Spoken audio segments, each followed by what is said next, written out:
Hey guys, welcome to Rents to Drive. Today we're going to have a look at this LDRC 1899 Nissan Skyline GTR R34. This is pretty sweet, guys. Now, full disclosure, the only reason I ordered this was because I'd been keeping an eye on it, and I got a smoking good deal. I got it on sale on AliExpress for a whopping $67 Canadian shipped to my door. Normally, the price in Canadian dollars is somewhere around 110, 115. It is not a super cheap car, but it's probably worth more than I paid for it. Now, how much more? I'm a little torn on. To go through this and go over some of the differences between the existing LDRCs and this one, and then we'll see if this is really an upgrade worth all that extra money, or if it's an upgrade that's worth more money, and we're not sure how much. I'm a little torn. So, number one, I did not expect this car to be made of metal. That's right, you heard me correctly. This body, metal, die-cast, just like a little Hot Wheels car, but much, much bigger. This thing absolutely weighs a ton. It's one of those things, you pull it out of the package and you're like, holy smokes, you're not kidding. I thought that was a typo or a translation problem. For sure. I would have bet you money this thing was not actually made of metal. Made of metal, guys. And the finish looks pretty sweet. In person, 100% this thing looks epic. It's so nice. Now, I have not been able to get a picture that I think truly does it justice, so I'm curious to see what I figure about this video when I'm editing. Because I'm suspecting and it's not going to be doing the car justice. But maybe it will. The pictures I'm going to put in the background definitely don't totally do it justice. It does not look quite as pebbly in person as it does in the pictures. The pictures make that make the finish look a lot more grainy, I guess. Maybe that's a good word for it. In real life, it's got a real nice metal flake sort of finish to it. It looks really, really sweet. And I gotta say, I was torn. I was debating whether I should get the blue one or this one. I went with this one because the Skyline classic paint scheme is kind of appealing to me, because this was a very popular version of this car. Now, I'm not disappointed. It's awesome. This thing looks so nice in my humble opinion. Alright, so that's without a doubt the most noteworthy thing about this car. Metal body. It looks really, really good. Now, the other thing, a close second, is this upgraded radio that you see here. Now, is it a whole lot better than the super cheap one that came with these cars for the first few iterations? I'm not totally sure about that. This steering wheel is nicer, but it's kind of looser. It's a little more floppy. It's got this one-handed driving gizmo on it, but it's really slippery. So I think you'd have to put a piece of sandpaper or something glued to the end here to give you better grip, especially for drifting. Maybe not. For me, not a huge selling feature, nor is it bad. They're thinking about it a little bit at least. A lot of people want that feature these days, especially people who make videos. Dial adjustment for the gyro. That's pretty sweet. The comedy is that with this heavy body, I've mostly been driving it with the gyro turned up to 100, believe it or not. Now, the gyro function does not seem to be the same as the other models. It seems like they tweaked the function somewhat. Then you got a trim adjustment for the steering. Very nice. Something you definitely want. Alright, and then you have the A, B, and C buttons. A is two-speed mode. You got low speed and high speed. B is steering mode, low steering, high steering. C is headlights on and off. Overall, this radio is definitely an upgrade. Really nice feature. 2 AA batteries. Very nice. I like AA's a lot more than I like AAA's because they're cheaper where I live. Overall, this is a very plasticky radio. Feels okay in your hand, and the control is pretty good. For an entry-level car, I don't mind it. It's anybody criticizing this radio too hard is being unjustly harsh. The electronics in these little cars are actually pretty good for an entry-level car, and make no mistake, these are entry-level cars. Now, let's play what's wrong with your LDRC out of the box. Now, the good news, this car, pretty good out of the box, guys. The build quality seems very solid, but a big reason for that, I think, is because this car is so heavy. It's got beefier springs to act as suspension, front and rear sway bars that are your suspension springs. I did install these little droop stops on the front, because typically you do indeed need them, and to get the steering to work properly, you definitely want to put them in. I did not put them in the rear. Now, out of the box, mine came with a ton of camber on the back. That's the one change I made, because this thing seemed to slide around way too much. The traction was way too little on the surface that I was driving with this big heavy body. So I dialed out the camber so that it's basically got none. And I gotta say, my initial reaction, I've only driven it once like that, it was like, whoa, that's way better. So that's the only things I've changed. Now, that is not the only thing wrong with this car out of the box. I'm going to show you what's wrong with it. And it's kind of hilarious if you ask me, but it is what it is. So this thing has a bunch of LEDs. Okay, so there's the signal light. You notice it's lighting this little light here. Oops. I hooked up the wires backwards, so part of this is on me. I had this apart. I plugged them in wrong. The function is exactly as it was out of the box. So there's the signal light, notice. And then when you go the other way, the big light flashes. And then this has brake lights and backup lights. So there's the brake lights. There's the backup lights. And there are indeed running lights on at the moment. So the back signal lights totally do not work properly. They are goofy as goofy can be. The front, I'll try and show you here. So there's the headlights. And yes, I got this, like I said, I hooked them up backwards. I managed to do it to both of them. Front ones work great. All I gotta do is swap those wires, life is good. On the back, you cannot do that. Each side is its own connector. So something's not quite right. So that's the only other thing on this that does not work properly. The one downside to this big heavy body, it's super heavy. Already, my one mirror is hanging by a thread. It's the stock is just about broken off. Now it's holding up okay, and I don't think I'm going to take it apart again anytime soon. So hopefully I don't manage to wreck it. But it's a little wonky. The one door handle, I just popped it in, and you notice it's not sitting perfectly flat. Try and get a good shot there. It's not perfectly flat. The other side is. So, it's something, you can definitely deal with that, right? It's just one of those things. It's not, perfect.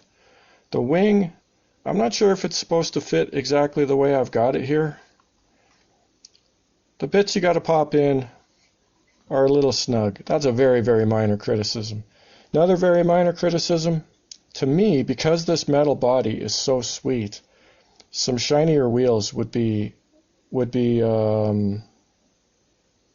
not a waste of effort on their part. Now, off the top of my head, I actually don't remember what these cars had from the factory. If this is 100% authentic, then which I don't think it is, then no change is needed. To me, authentic to what this car is supposed to have would be perfectly acceptable.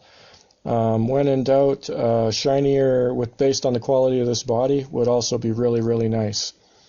This car comes shipped in a storage bag, a handy-dandy soft storage case with a foamy inside that holds the car and the remote all nice and snug. Pretty sweet. It's not a world beater for this kind of money. What would you expect, right? But that's not a bad idea in my humble opinion. Shipping with a case, a storage case to act as packaging. So that's definitely appreciated. The look of the car is really, really nice. The diecast body is really sweet. Like, wow. I'm kind of blown away. And like I said, in person it looks super, super sharp. I'm really impressed. How does it drive? That's the big question, because it is a boat anchor. It is super heavy. Now, the comical thing is that I had just been coming to the conclusion with my other car that maybe these cars drive better when they're lighter. Because with the body off, just, practicing, testing some settings with the chassis, running with no body on it, the car always seems pretty good. Like, lighter actually does seem, in a lot of cases, to perform very, very nicely. So I had taken out the inner fenders and basically any bits and bobs that the car didn't need to see if lighter made a difference. Now, I don't know if I took out enough weight to make a huge difference. So I'd be lying if I said I noticed a huge improvement just taking out the easy stuff to take out. But now we have a car that is very, very heavy, without a doubt. Like, this thing weighs at least a pound. It is heavy. And my initial reaction was, I'm not sure why they did this, because I don't think it actually drives better. Now, I'm going to shoot some footage, and I'm going to try and cut in some footage of my plastic one driving, and just to see, to kind of compare directly, because I gotta say, my initial reaction was not favorable, but when I swapped back and forth and drove them one after the other, the plastic, the lighter weight one, definitely drives a lot different, is different better. And then, as I mentioned, I dialed out the camber to get a little more traction on the back end so that the acceleration would be a little bit better, because the surface I'm driving on is quite slippery. And that definitely made a big difference. Like, that I noticed right away, and I gotta say, to me it was definitely an improvement. Now, because I'm driving this with 100% or near 100% gyro, it makes me wonder, like, is that a good thing? Is that a bad thing? Is that, like, what is that saying something about the car? Because with the gyro turned down, it is definitely not ideal, I guess. I don't know how to describe it. It's hard to describe and it's hard to show. It's very squirrely. It slides around like crazy. It's hard to get a good drift out of it. Now, I have not practiced very much, and most likely the video that I'm gonna have in the background here is gonna be shot after I'm talking about it. So it's one of those things. It's kind of hard to judge too much until you've actually driven it, but my initial reaction is I'm a little bit torn on exactly what my reaction is. Like, it's that, I don't know that the weight makes it better, but I don't know that it makes it worse. I kind of like it in some respects, and I kind of don't like it in other respects. So with the video going in the background, I'm sure I'll cut in a little screen telling you what I think about it after I've driven it some more. But it's definitely not... it's not like it's not worth buying. It's just a question of, is the weight, is the heavy better? And I'm really just not sure. That's the bottom line. At this point, there you go. As of this point, as I'm reviewing this thing, I'm not sure if more weight is an improvement or not. I'm trying to figure that out, trying to decide for myself. Out of the box, I'd say no. Although out of the box, my other one didn't drive very well either, so maybe that's not really even a comment worth making. But I'm going to drive this thing some more, and I'm going to see. And electronics-wise, like I said, there's very little difference. It does seem like the gyro functions a little bit differently. It's not quite as twitchy. It's not nearly as fluttery. That's a huge improvement.